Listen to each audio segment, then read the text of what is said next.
네, 국어 6차 시 마지막 시간입니다. 네, 혹시 엘리베이터 피칭이라고 들어보신 적 있으신가요? 엘리베이터 피칭이란 뭐냐면은 그 어떤 상품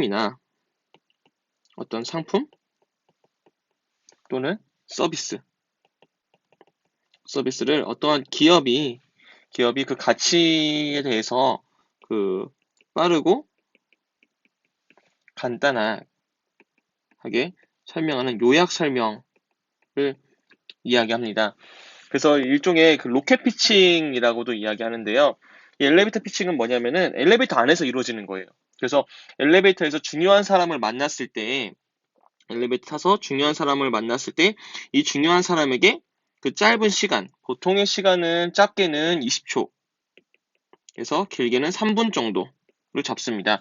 20초에 3분 동안 그 짧은 시간 안에 그 자신이 전달하고자 하는 메시지를 빠르게 요약해서 설명하는 거예요. 그래서 그 실제로 프로젝트 매니저들이나 세일즈맨이나 정책 결정자들은 이 엘리베이터 피칭을 굉장히 많이 연습하고 실제로 사용해서 자신의 주장을 빠르게 전달하기도 합니다. 네, 그래서 이 엘리베이터 안에서 실질적으로 네, 악수하면서 성과가 이루어지고 결정도 난다라고 하는 것으로 많이 이루어지는데요. 그래서 이번 시간에는 우리는 이 엘리베이터 스피치를 실제로 적용해봐서 연습해보고자 합니다. 이것은 뭐 면접뿐만이 아니라 데이트 상황이나 서비스 요약 등 여러 가지 용도로서도 끊임없이 사용되고 있기 때문에 말하기 방법에서 굉장히 중요하게 작용하는 부분이거든요. 그래서 엘리베이터 스피치 를 이번 시간에 연습해 본다라고 생각하시면 좋을 것 같습니다. 주된 목적은 빠르고 간단하게 자신의 프로젝트나 서비스에 대해서 요약하고 설명하는 거다. 시간은 20초에서 3분이다. 20초에서 3분 동안에 자신의 원하는 것을 다 이야기하기 위해서는 굉장히 요약이 잘 되어야겠죠. 네, 핵심을 잘 파악해야 된다라고 하는 것이 주된 포인트입니다. 네, 이러한 말하기와 함께 이번 시간에는 고쳐쓰기. 네, 그래서 고쳐쓰기를 해볼 건데요. 저번 시간에 해밍웨이의 이야기를 네, 가지고 와서 초고는 네, 쓰레기다라고 하는 메시지를 전달해 드렸습니다. 네, 그래서 글을 처음 작성하는 것보다 항상 글을 고쳐 쓰는 게 더 중요하다라고 이야기를 합니다. 그래서 이번 시간에 그 고쳐 쓰기를 할 때에 어떠한 부분을 점검해야지라고 하는 부분들을 좀 포인트를 가지고 보고자 하는데요. 가장 먼저 볼 것은 고쳐 쓰기 기본 원리에 따른 점검이에요. 기본 원리라고 하는 것은 우리가 계획하기에서 썼던 그러한 것들을 먼저 점검하는 겁니다. 글의 제목이 무엇이었지? 제목은 무엇이고, 글에서 나타나고자 하는 문단의 배열 정도는 적절한가 하는 것들. 이것은 일종의 주제를 보는 거니까 네, 통일성적인 측면이 네, 좀 더 강하겠죠. 그리고 뭔가 그래서 첨가하거나 네, 삭제를 해야 되는 문장 또는 단어가 있거나 없진 않는지 이런 것들을 봐야 된다라고 하는 거는 앞에서 이야기했던 일종의 응집성과도 네, 연관성이 있습니다.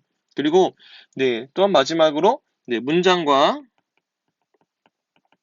단어가 네, 어법에 맞게 쓰여 있는지, 네, 어법에 맞게 쓰여 있는지, 이 어법에 맞다라고 하는 거는 네, 문법적인 상황에서도 충분히 맞아야 될 뿐만이 아니라 그 말의 전체적인 화법에서도 맞아야 하기 때문에 일종의 논리성과도 충분히 연결을 지을 수 있습니다. 그래서 앞에서 우리가 보았던 이 세 가지 측면이 기본적으로 그 고쳐쓰기 할 때는 잘 되고 있는가 점검을 해야 되는 자가기 진단의 기준이 되겠고요. 내용 면에서는 크게 두 가지를 봐야 되는데요. 첫 번째로 봐야 될 거는 타당성. 논거가 타당한가 하는 건데, 이 논거가 타당한가라고 하는 것을 보는 것은, 네, 주장이 주장하는 것이 그 결론을 정말 잘 뒷받침하고 있는 것인지, 네, 내가 본론에서 열심히 이야기했던 게 결론 부분에도 잘 맞는지 보는 거고, 또 내가 그 이야기하는 것들이 정말 객관적으로 잘 전달되고 있는지, 그리고 내가 하고자 하는 것이 근거와 정말 타당하게 잘 이어져 있는지, 그 관련성이 적절한지 하는 것들을 봐야 된다라고 하는 거고요. 두 번째로 봐야 될 거는 논거의 풍부성입니다. 네. 내가 하고자 하는 주장에 대해서의 그 근거가 정말로 그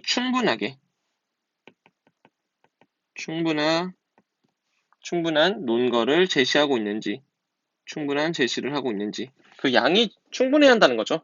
네, 그렇게 논거가 풍부해야 한다라고 하는 것을 여기서는 주로 봐야 되고요. 네, 조직면에서는 네, 글의 전체적인 조직이기 때문에 여기서는 네, 먼저 봐야 될 거는 논지의 일관성.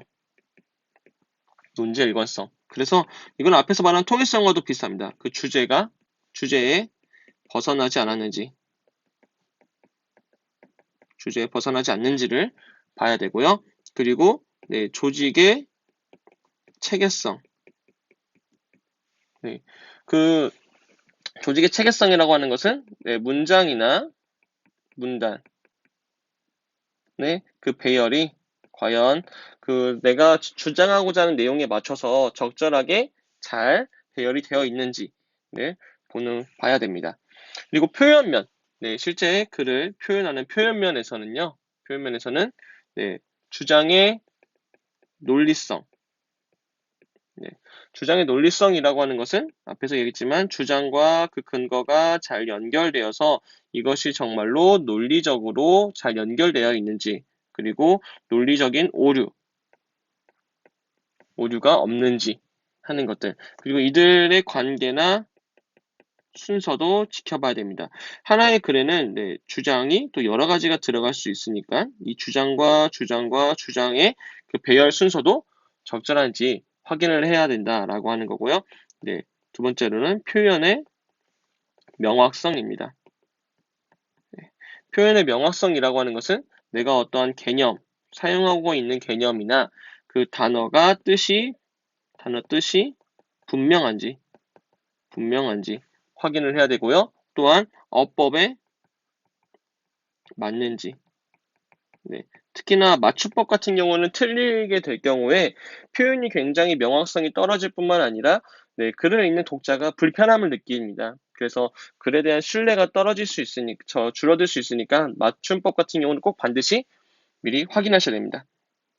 그리고 마지막으로는 언어 공동체를 고려해야 된다라고 이야기하는데요. 언어 공동체라고 하는 것은 네, 일단은 언어 공동체를 고려해서 주장과 네, 논거를 언어 공동체를 고려한 다음에 제시를 해야 되는데 이게 무슨 말이냐면은 네, 우리가 살고 있는 기본적인 사회가 있습니다. 네, 우리가 같이 살고 있는 추구하는 모습들이 있죠. 네, 그런데 그 추구하는 모습들을 너무나도 훼손시키거나 어긋나게 될 경우에 읽는 사람이 불편할 수 있다라고 하는 거예요.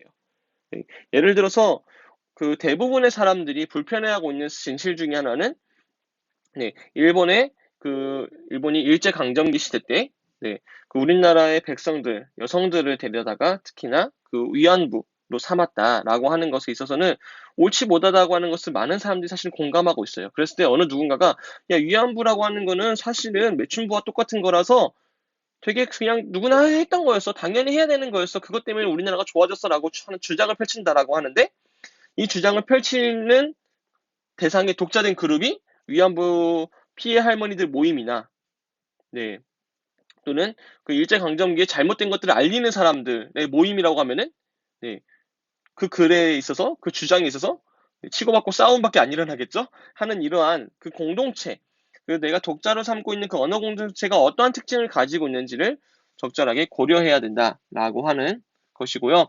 이것과 관련해서 여러분이 작성한 글이 사회에 미치는 영향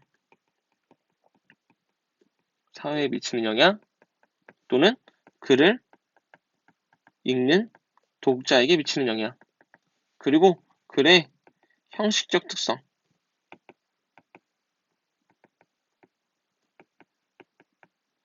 특성까지도 네, 그 영향들에 대해서 네, 언어 공동체를 충분히 고려해서 글을 작성해야 합니다.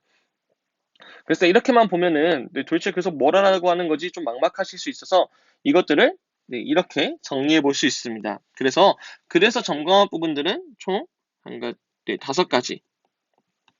네, 5가지 측면이 있고요. 이 고쳐쓰기 과정에서 각각의 3가지씩 네, 봐야 될 부분들이 있습니다. 그래서 고쳐쓰기 기본 원리에서는 제목과 문단 배열이 적절한지, 첨가하거나 삭제할 문장이나 단어가 없는지, 문장이나 단어는 어법에 맞는지를 봐야 된다고 했고요.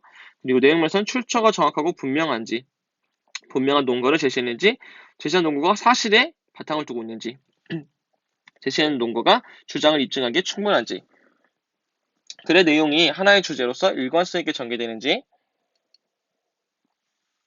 문단이나 문단, 문장과 문장이 긴밀하게 연결되어 있는지, 조직 원리에 잘 맞는지, 논증 과정이 적절한지, 표현이 명료하고 이해하기 쉬운지, 어휘 사용이 적절하고 어법에 맞게 표현된지, 객관적 관점에서 서술했는지, 이러한 언어 공동체를 고려했는지, 그리고 그 미치는 영향을 고려했는지에 대해서 이런 것들을 점검하면 됩니다. 이 점검표는 제가 여러분에게 따로 제공해 드리도록 하겠습니다. 국어 마지막 시간입니다. 우리가 그동안 배웠던 개념들 중에 핵심적이 되는 개념들을 제가 몇 가지 좀 적어보았습니다. 우린 처음에 독서 방법에 대해서 배웠었어요. 읽기 방법. 그래서 어떻게 읽지? 라고 하는 것에 있어서 사실적 읽기와 추론적 읽기를 보았는데, 이걸 보는 데 있어서 가장 핵심적인 게 논거에서의 사실과 의견의 구분이다. 그래서 무언가 사실이면은 팩트를 체크해야 되는 것이고, 의견이면은 취향이니까 인정해주면 된다. 그래서 이 사실에 해당하는 것들이 어떤 것들이 있는가 우리 배웠었고요. 비판적으로 읽기 위해서는 타당성, 공정성, 적절성을 확인해야 된다. 그래서 그 내용이 타당한지, 내용이 공정하게 있는지, 자료가 적절하게 제공되어 있는지를 봐야 된다라고 이야기를 했었고요. 그리고 이 부분에 해당하는 것은 이제 말하기 측면에서 말하기 측면에서 우리가 배웠던 것은 기본적으로 언어적, 반언어적, 비언어적 표현을 사용해야 되는데, 그래서 메러리비안의 법칙에 대해서 배웠죠. 의사소통의 효과에서는 어떤 것들이 어떻게 효과가 있더라라고 하는 것을 보았었는데, 언어적 측면에 말의 내용이나 어휘의 언어적 측면은 7%밖에 효과가 없고, 목소리, 그러니까 청각적 요소는 38%, 그리고 시선이나 표정, 태도, 몸짓과 같은 시각적 요소는 무려 55%나 효과가 있더라. 그래서 상대방에게 우리가 기본적으로 말하기 과정에서 굉장히 중요한 것은 내가 어떠한 표정을 지는지, 내가 어떠한 태도를 보이는지, 내가 어떠한 시선 처리를 하는지가 되게 중요하다라고 하는 이야기를 했었고요. 그 말하기를 더 효과적으로 하기 위해서 우리는 아리스토텔레스가 이야기한 수사하기 세 가지 원칙에서 이야기했습니다. 그래서 에토스, 로고스, 파토스를 이야기했죠. 그래서 무언가 에토스, 그 사람이 어떠한 사람인지, 그 사람의 인성적인 공신력에 대해서 이야기했었고, 로고스, 그 사람이 갖고 있는 이성, 얼마만큼 논리적으로 이야기하는지를 이야기했었으며, 파토스, 무언가 감성적으로 접근을 하는 측면도 이야기를 했었습니다. 그리고 글을 쓰는 그 글쓰기 과정에서 글쓰기 과정에서는 기본적으로 논증에 대해 배웠어요. 논증이라고 하는 것은 어떠한 주장에 있어서 내가 타당한 근거를 제시하는 것을 이야기했고요. 이 논증의 방법으로서 크게 연역과 귀납, 유추의 방법이 있다라고 이야기했었습니다. 그리고 글쓰기의 기본적인 순서, 전 세계 어디나 똑같다고 했었죠? 계획하기, 내용 생성하기, 조직하기, 표현하기, 고쳐쓰기. 그 중에 계획하기에서 우리는 기본적으로 주제, 목적, 독자, 그리고 매체, 이 네 가지를 선정해야 된다라고 이야기했었고요. 내용 선정을 생성하고 조직하기 위해서 우리는 마인드마이스터를 활용했었고, 표현하기, 초고는 쓰레기다라고 하면서 글을 작성했었고, 고쳐쓰기 과정에서 오늘 같이 배웠습니다. 그리고 이것들을 점검하는 과정에서 기본적으로 필요한 게 신뢰성, 타당성, 공정성, 신타공이다라고 하는 것을 배웠으며, 글쓰기에서 작아진다는 데서 꼭 필요한 것은 통일성, 응집성, 논리성 측면을 우리는 항상 봐야 된다라고 이야기했습니다. 이번 1모듈에서 국어 시간에 배웠던 전체적인 개념에 대해서 간단하게 지금 설명을 드렸는데요. 혹시나 이해가 되지 않거나 이거 가물가물한데 라고 하는 부분이 있으면은 꼭 다시 뒤집 영상을 통해 복습하시기 바랍니다. 너무나도 고생하셨고요. 남은 시간도 잘 진행하시기 바랍니다. 수고하셨습니다.